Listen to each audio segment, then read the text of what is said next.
মৃত্যুর সময় যখন মানুষের আত্মা বের হতে থাকে তখন তার কাছে 5 জন ফেরেশতা আসে। প্রথম ফেরেশতা তখন আসে যখন তার আত্মা শেষ নিঃশ্বাস পর্যন্ত চলে যায়। তখন তাকে প্রশ্ন করে, আজ তোমার শক্তিশালী শরীর কোথায় গেল? যখন আত্মা পুরোপুরি বের হয়ে যায় তখন দ্বিতীয় ফেরেশতা এসে বলে, আজ তোমার ধন দৌলত কোথায় গেল, যেগুলো তুমি জমা করেছিলে? যখন জানাজা ওঠানো হয় তখন তৃতীয় ফেরেশতা এসে বলে, আজ তুমি এতটা লম্বা সফরে বের হচ্ছ যা এর আগে কখনোই বের হওনি।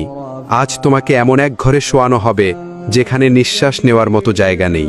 আর যখন তাকে কবরে শোয়ানো হয় তখন চতুর্থ ফেরেশতা এসে বলে, কাল পর্যন্ত তুমি জামিনের উপর চলাচল করেছ, কিন্তু আজ তুমি জামিনের নিচে শুয়ে আছো।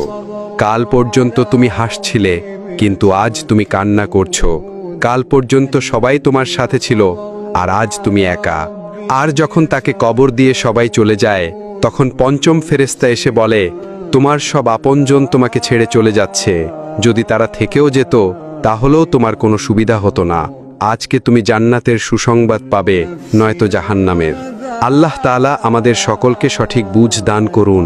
সকলে বলি আমিন।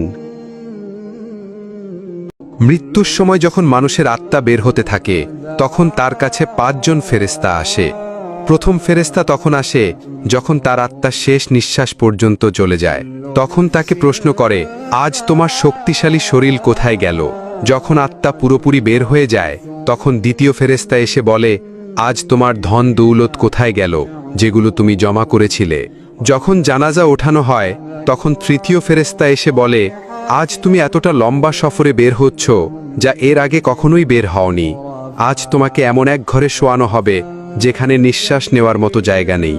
আর যখন তাকে কবরে শোয়ানো হয় তখন চতুর্থ ফেরেশতা এসে বলে, কাল পর্যন্ত তুমি জামিনের উপর চলাচল করেছ, কিন্তু আজ তুমি জামিনের নিচে শুয়ে আছো। কাল পর্যন্ত তুমি হাসছিলে, কিন্তু আজ তুমি কান্না করছো। কাল পর্যন্ত সবাই তোমার সাথে ছিল, আর আজ তুমি একা। আর যখন তাকে কবর দিয়ে সবাই চলে যায় তখন পঞ্চম ফেরেশতা এসে বলে, তোমার সব আপনজন তোমাকে ছেড়ে চলে যাচ্ছে। যদি তারা থেকেও যেত তাহলেও তোমার কোনো সুবিধা হতো না। আজকে তুমি জান্নাতের সুসংবাদ পাবে, নয়তো জাহান্নামের। আল্লাহ তাআলা আমাদের সকলকে সঠিক বুঝ দান করুন। সকলে বলি আমিন।